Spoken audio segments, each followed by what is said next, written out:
ورحمة الله وبركاته.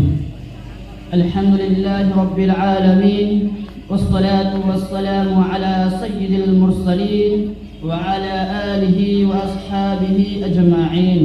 أما بعد، فأعوذ بالله من الشيطان الرجيم.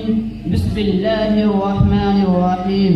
واعتصموا بحبل الله جميعا ولا تفرقوا.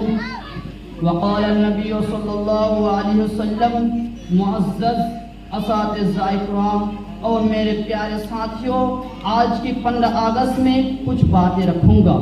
یوم آزادی، آج کا دن ہمارے سینوں کو فخر سے چوڑا کرتا ہے اور آنکھوں کو ہزاروں قربانیوں کی یاد دلاتا ہے جن کا بغیر ہدیے ناممکن تھا. 15 اگست 1947 وہ دن جب سے دو کے اندھیرے ختم ہوئے، جب غلامی کے زنجیر ٹوٹے، جب سورج آزاد بھارت کی روشنی لے کر طلوع ہوا. ہمیشہ اختر نے آزادی صرف کتابوں پڑھی ہے، لیکن ہمارے بزرگوں نے اسے جیا ہے، کمایا ہے اور اس کے لیے خون بہایا ہے. میرے عزیز ساتھیوں، آزادی کوئی تحفہ نہیں، یہ ایک امانت ہے جو ہمیں ملی تو ہے، مگر اسی سنبھالنا ہمارا فرض ہے. کہ ہم نے کبھی سوچا کہ اگر بھگت سنگھ، اشفاق اللہ خان یا رانی لکشمی بائی آج زندہ ہوتے تو کیا ہم فخر کرتے؟ ہم سے سوال کرتے ہیں کہ دوستو، آزاد صرف جھنڈا لہرانے کا دن نہیں، یہ دن ہے خود سے سوال کرنے کا کہ ہم اس ملک کو بہتر بنانے کے لیے کچھ کریں، کہ ہم دوسروں کے احترام، حق، انصاف، سچ کا ساتھ دے رہے ہیں، کہ ہم تعلیم، اتحاد اور اخلاق کی چراغ روشن کر رہے ہیں. یاد رکھو،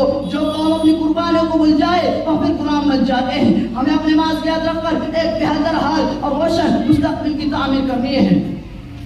ہم سب کو مل کر وہ بھارت بنانا ہے جس کا خواب گاندھی جی، سبھاش چندر بوس، مولانا ابوالکلام آزاد، بھگت سنگھ، اشفاق اللہ خان، بی آر امبیڈکر، نہ جانے کتنے مجاہد نے دیکھا تھا. ایسا بھارت جہاں سچ بولنے والا نہ ڈرے، جہاں انصاف بکتا نہ ہو. آخر میں اسلام پیش کرتا ہوں ان شہیدوں کو جنہوں نے اپنے جان دے دی مگر وطن کا اوپر نہ جھکنے دیا، اور سلام کرتا ہوں ہر اس شخص کو جو آج بھی اپنے عمل سے بھارت کو بہتر بنا رہا ہے. اے میرے وطن، تیرے قرض کبھی نہ چکا سکیں گے. اے میرے وطن، تیرے قرض کبھی نہ چکا سکیں گے، پروادہ ہے تجھے کبھی جھکنے نہ دیں گے. جے ہند، جے بھارت. السلام علیکم ورحمۃ اللہ وبرکاتہ.